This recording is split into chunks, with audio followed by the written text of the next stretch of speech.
Cruise drug मामले में आज एक बहुत बड़ा खुलासा हुआ है और यह खुलासा चौंका देने वाला है। यह खुलासा एनसीबी के बारे में किया गया है और कहा जा रहा है कि आर्यन और बाकी सब लोग जिन्हें अरेस्ट किया गया है, इन्हें वसूली कांड के तहत फंसाया गया है। 25 करोड़ की डील थी जिसको 18 करोड़ में सेटल किया गया।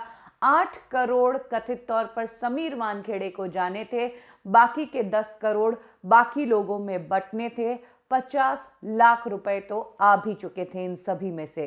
कैसे हुआ यह खुलासा? किस शख्स ने यह खुलासा किया है? क्यों वो दावा कर रहा है कि वो जो कह रहा है वो सही है? और कैसे उसकी बातों में दम नजर आ रहा है, मैं आपको बताऊंगी। प्रभाकर सैल करके एक शख्स है जिसने एक मीडिया से बात करके ये खुलासा किया। अब ये प्रभाकर सैल जो है ये किरण गोसावी का बॉडीगार्ड है। किरण गोसावी वो शख्स है जो आर्यन खान को एनसीबी के ऑफिस पकड़कर ले गया था, जिसकी वीडियो बहुत वायरल हुई थी, जो अभी इस वक्त फरार है। उसी पर सवाल उठे थे, उसी का बॉडीगार्ड है प्रभाकर सैल, जो 22 जून से किरण गोसावी के साथ काम कर रहा था बॉडीगार्ड के तौर पर। उसी ने एक इंटरव्यू के दौरान ये खुलासा किया कि उसने इस रेड में बहुत कुछ चीजें अपनी आंखों से देखी है और क्या क्या चीजें उसने देखी सुनी वो उसने बताई। प्रभाकर सैल बताता है कि 1 अक्टूबर रात को 9:45 बजे उसको किरण गोसावी का कॉल आता है। किरण गोसावी उसे बोलता है कि मैं अहमदाबाद से निकल गया हूं, सुबह तक बॉम्बे पहुंच जाऊंगा। सुबह 7:30 बजे किरण गोसावी का प्रभाकर को कॉल जाता है। वो प्रभाकर को कहता है कि मैंने तुम्हारे गूगल पे में 500 रुपए डलवाए हैं, तुम जो लोकेशन मैंने भेजी है वहां पर पहुंचो। जिसके बाद प्रभाकर सीएसटी पहुंचता है और वहां से उसे जो लोकेशन भेजी जाती है वो एनसीबी ऑफिस की होती है। प्रभाकर एनसीबी ऑफिस पहुंचता है तो वहां पर नीचे प्रभाकर को किरण गोसावी का ड्राइवर नजर आता है, जिसके साथ अक्सर किरण गोसावी कहीं भी जाना होता था तो जाता था, इसीलिए उस ड्राइवर से प्रभाकर की अच्छी जान पहचान होती है। तो ड्राइवर के साथ प्रभाकर रुक जाता है और पूछता है कि साहब किधर है, तो बताया जाता है कि किरण गोसावी जो है ऊपर एनसीबी ऑफिस में है। प्रभाकर वहीं वेट करता है। इस ड्राइवर का नाम है विजय सूर्यवंशी और जो गाड़ी वो चलाता है यानी कि किरण गोसावी की वो गाड़ी इनोवा कार है, जिसका नंबर MH12JG 3000 बताया गया।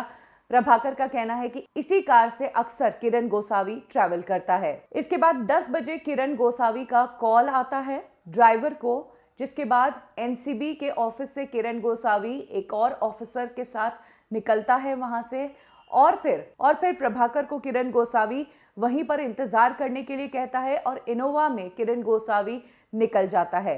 प्रभाकर का कहना है कि उसके कुछ ही देर बाद समीर वानखेड़े भी ऑफिस से उतरते हैं नीचे और अपनी कार जो कि गवर्नमेंट की तरफ से दी गई है उसमें बैठकर उसी इनोवा के पीछे चले जाते हैं। इसके बाद प्रभाकर के पास केवी गोसावी का कॉल आता है दोपहर 1-1:30 बजे।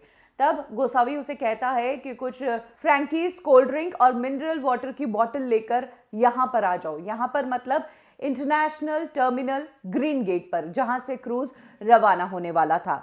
वहां पर ये प्रभाकर पहुंचता है ये सभी खाने का सामान लेकर और वहीं पर जहां चेकिंग सिक्योरिटी होती है, समीर वानखेड़े भी बैठे होते हैं। प्रभाकर उन्हें भी फ्रैंकी, पानी की बोतल वगैरह देता है और फिर किरण गोसावी प्रभाकर को कहते हैं कि तुम बाहर खड़े रहो, मैं तुम्हें कुछ फोटोज भेज रहा हूं, इन लोगों की फोटोज पहचानना और ये लोग अभी बस से आने वाले हैं, इनमें से देखना कि कौन सी फोटो किस इंसान से मैच होती है, मुझे बताना। प्रभाकर का कहना है कि 12 कुछ फोटोज उन्हें भेजी गई, जिसमें से वो किसी को नहीं जानते थे, सिर्फ एक को पहचान पाए, वो थी मुनमुन धमेचा। तो ऐसे दिन भर ये कार्रवाई चलती रही। रात को 10:30 बजे प्रभाकर कहता है कि उसे एनसीबी के ऑफिस बुलाया गया। जहां वो ऊपर पहुंचे तो वहां पर उन्होंने देखा कि एक लेडीज के साथ मुनमुन धमेचा बैठी है और एक तरफ आर्यन खान बैठा हुआ है। आर्यन खान के साथ किरण गोसावी बैठा है और आर्यन खान से किरण गोसावी किसी की फोन पर बात करा रहा है। इनफैक्ट प्रभाकर ने वो वीडियो भी निकाला है, वो वीडियो उन्होंने दिखाया भी, जिसमें बताया कि कैसे किरण गोसावी के हाथ में फ़ोन है और आर्यन खान कुछ बोल रहा है। हालांकि किससे ये बात हो रही थी, क्या बात हो रही थी, इसकी जानकारी वो नहीं दे पाए क्योंकि बहुत दूर से ये वीडियो निकाला था। इसके बाद प्रभाकर को कुछ पेपर्स दिखाए जाते हैं और उन पर साइन करने को कहा जाता है। प्रभाकर डरता है कि मैं ये साइन कैसे करूँ, कुछ लिखा नहीं है पेपर पर, ऐसे कैसे साइन कर दूँ। तो समीर वानखेड़े साहब कहते हैं कर दे, किरण गोसावी भी कहते हैं कि कर दे। तो जब दो लोगों ने कहा तो उन्होंने ये साइन किए। कहा जाता है कि ये पंचनामा था जो पहले खाली था, साइन लिए गए और उसके बाद इस पंचनामे को फिल किया गया।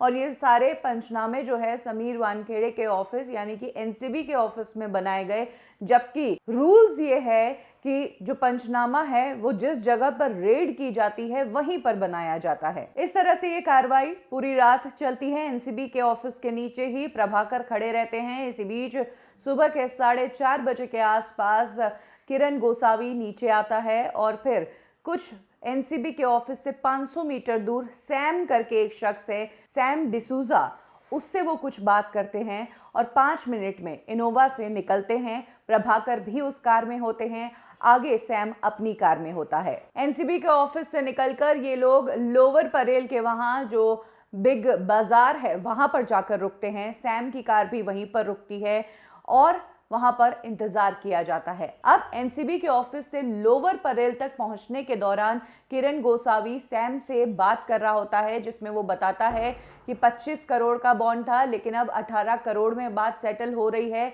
8 करोड़ समीर वानखेड़े को देने हैं, बाकी हमारा है। इसके कुछ ही देर में वहां पर एक ब्लू कलर की मर्सिडीज आती है जीएलए, और जब उस मर्सिडीज का कांच नीचे उतरता है तो उसमें दिखती है शाहरुख की मैनेजर पूजा ददलानी। किरण गोसावी, सैम और पूजा ददलानी तीनों में कुछ बातचीत होती है। 15 मिनट ये बातचीत होती है। इसके बाद सब अपने अपने रास्ते निकल जाते हैं। किरण गोसावी कार लेकर पहुंचते हैं मंत्रालय रोड पर, जहां पर वो किसी से बात करते हैं और उसके बाद अपने घर वाशी निकल जाते हैं। वाशी पहुंचने के बाद किरण गोसावी प्रभाकर, जो कि उनके साथ उनके वाशी वाले घर में ही रहता है, उसे कहते हैं कि तू इनोवा लेकर निकल, तालदेव पहुंच, वहां से तेरे को कुछ बैग्स देंगे जिसमें कैश होगा, वो तुझे लेना है, ज्यादा बात नहीं करनी है। सुबह के 9:45 बजे की ये बात है, यानी कि 3 अक्टूबर सुबह के 9:45 बजे, जब सब तरफ आर्यन खान को लेकर न्यूज आ गई थी, उस टाइम की बात है। ये प्रभाकर जो है तारदेव पहुंचता है इंडियाना होटल के बाहर, उसे कहा जाता है कि वहीं रुकना, और वहां पर एक कार आती है, व्हाइट कलर की ये कार होती है। उस कार का पूरा नंबर नहीं देख पाए लेकिन 5102 उस कार का नंबर था। उसमें कोई शख्स होता है जो 2 कपड़े के बैग्स इसको प्रभाकर को देते हैं और ये बैग्स पूरी तरीके से कैश से भरे होते हैं। इन बैग्स को लेकर प्रभाकर फिर से वाशी चला जाता है किरण गोसावी के घर उसे देने के लिए। जब वो घर पहुंचता है तो किरण गोसावी अपने बैग्स पैक कर रहा होता है, जैसे वो कहीं जा रहा हो। इसके बाद वो बैग्स लेकर किरण गोसावी निकल जाता है। शाम को फिर से प्रभाकर को किरण गोसावी कॉल करता है और कहता है कि मुझे वाशी ब्रिज पर मिल। इसके बाद प्रभाकर निकलता है तो बीच में से ही किरण गोसावी लोकेशन चेंज करके उसे वाशी के इन ऑर्बिट मॉल पर बुलाता है। वहां पर प्रभाकर जाता है तो किरण गोसावी उसे कैश से भरा एक बैग दे देता है और कहता है कि ये सैम को देना है, कहाँ कब देना है मैं बताऊंगा। सैम यानी कि सैम डिसूजा। शाम को 6:15 बजे सैम का कॉल आता है प्रभाकर को। सैम उसे ट्राइडेंट होटल के बाहर बुलाता है, जहां पर प्रभाकर पैसों का बैग लेकर पहुंचता है। कुछ देर वहां पर रुकते हैं, पैसे को गिना जाता है तो 38 लाख रुपए निकलते हैं और ये बैग वो सैम को देकर निकल जाता है। ये कहानी खुद प्रभाकर ने एक वीडियो इंटरव्यू के जरिए बताई है। डिटेल्ड ये कहानी है। अब प्रभाकर की बातों पर विश्वास करने के लिए रीजन ये है कि उसने बहुत ही माइन्यूट डिटेल्स, गाड़ी के नंबर्स, टाइम, इंसान का नाम, तो पूरा जो एक उसने रूटीन बताया है, तो उससे कहीं ना कहीं लगता है कि शायद ये एंगल भी सच है। अगर ये सच है तो एनसीबी को लेकर ये बहुत बड़ा खुलासा है। जहां एक तरफ एनसीबी दावा कर रही है कि उसने एक बड़ा ड्रग का कांड एक्सपोज किया है, वहीं अब ये एक्सपोजर बता रहा है कि ये तो पैसों का कांड था। ये 25 करोड़ रुपए की डील थी जो नहीं हो पाई, जिससे ये रायता फैला। क्या है सच्चाई, अब ये सोचना मुश्किल है।